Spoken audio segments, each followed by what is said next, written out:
सन 1628 से 1658 का दौर था। पांचवें मुगल बादशाह शाहजहां का काल।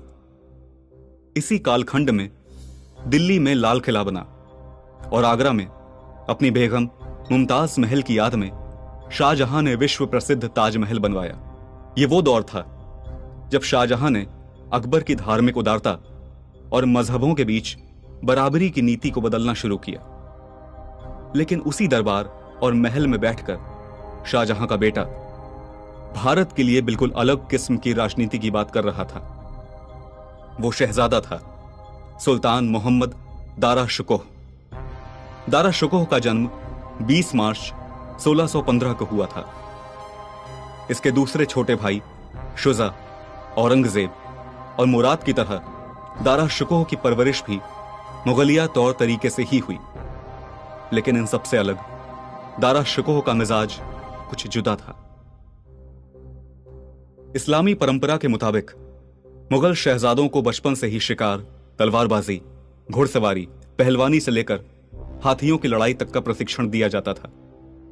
दारा शुकोह ने भी यह सब कुछ देखा और सीखा, लेकिन उसका झुकाव पढ़ाई की तरफ ज्यादा था। आगे चलकर दारा को पढ़ाई की ऐसी लत लगी कि वो कभी धार्मिक पुस्तकों के ज्ञान में डूबा रहता, तो कभी जामी और रूमी जैसे महान सूफी संतों के शेर और रुबाइयों में खो जाता। वो अक्सर गुनगुनाता फिरता, वो पल मेरी हस्ती जब बन गया दरिया, वो पल मेरी हस्ती जब बन गया दरिया, चमक उठा हर जर्रा हो के रोशन मेरा, बन के शमा जलता हूं रहे इश्क पर मैं, बस लम्हा एक बन गया सफरे उम्र मेरा। यूं तो दारा शुकोह बादशाह शाहजहां का सबसे बड़ा और चहेता बेटा था। उसने हमेशा यही चाहा कि दारा शुकोह ही मुगल सल्तनत का बादशाह बने। लेकिन दारा शुकोह का रुझान सल्तनत से ज्यादा शायरी की ओर था। उसकी ख्वाहिशें अलग थीं, जिनकी वजह से ही कई सवाल शाहजहां के वक्त से ही पूछे जाने लगे थे। सवाल ये कि क्या दारा शुकोह बादशाह बनने के लायक था? लोग कहते हैं कि दारा का मन तो धर्म आध्यात्म में रमा रहता था। वो एक सन्यासी या फकीर तो बन सकता था, लेकिन बादशाह नहीं। हालांकि तब भी इन सवालों से बेफिक्र दारा शुकोह अपने लिए और शायद हिंदुस्तान के लिए एक नया रास्ता खोजने में लगा था। वो इस्लाम के साथ साथ दूसरे धर्मों और महान चिंतकों की किताबें पढ़ रहा था। उसने गीता, उपनिषद से लेकर सूफी संतों की रचनाओं का अध्ययन किया। दारा शुकोह प्राचीन दार्शनिक प्लेटो और अरस्तु से प्रभावित था। दारा तुर्की, यूनान और मिस्र तक से किताबें मंगवाकर पढ़ता था।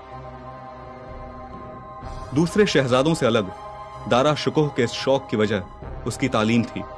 इस बारे में दिल्ली विश्वविद्यालय के उर्दू विभाग के पूर्व प्रोफेसर सादिक कहते हैं कि दारा शुकोह की तालीम का जो इंतजाम शाहजहां ने करवाया था, उसमें मीर मेदक साहब उसके उस्ताद बने। मीर मेदक सूफी परंपरा के थे। इसके अलावा शहजादा दारा शुकोह कई जोगियों के संगत में भी रहा। ये सभी लोग उदारवादी थे और इंसानियत के नजदीक ऐसा नजरिया रखते थे जो वेदांत दर्शन और इस्लामी सूफीवाद से मिलकर बना था। ऐसी तमाम सोहबतों का ही असर था कि दारा शुकोह उदारवादी बना और हर धर्म के लिए उसके दिल में मोहब्बत थी। दारा शुकोह पढ़ने लिखने में इतना रमा था कि वो कभी कभी पूरी रात किताबों के बीच गुजार देता। इसी हाल में उसका निकाह नादिरा बेगम से हुआ। शादी के 1 साल बाद ही दारा एक बेटी का पिता बना, लेकिन वो नहीं बची। कहते हैं इससे दारा को बड़ा आघात लगा। इस सदमे से उबरने के लिए दारा ने सूफी संत मियां मीर के संदेशों का सहारा लिया। मियां मीर कादिरिया सिलसिले के सूफी संत थे।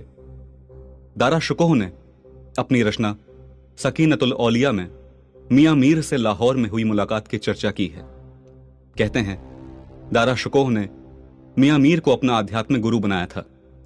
प्रोफेसर सादिक के मुताबिक मियां मीर सूफियों के 4 सिलसिलों में से एक अहम कादिरिया सिलसिले के बुजुर्ग थे। उनकी राय में भी धर्म और उसके नाम पर पाबंदियों की दीवार खड़ा करना सही नहीं था। वो हमेशा ऐसी पाबंदियों की दीवारें गिराने में ही यकीन रखते थे।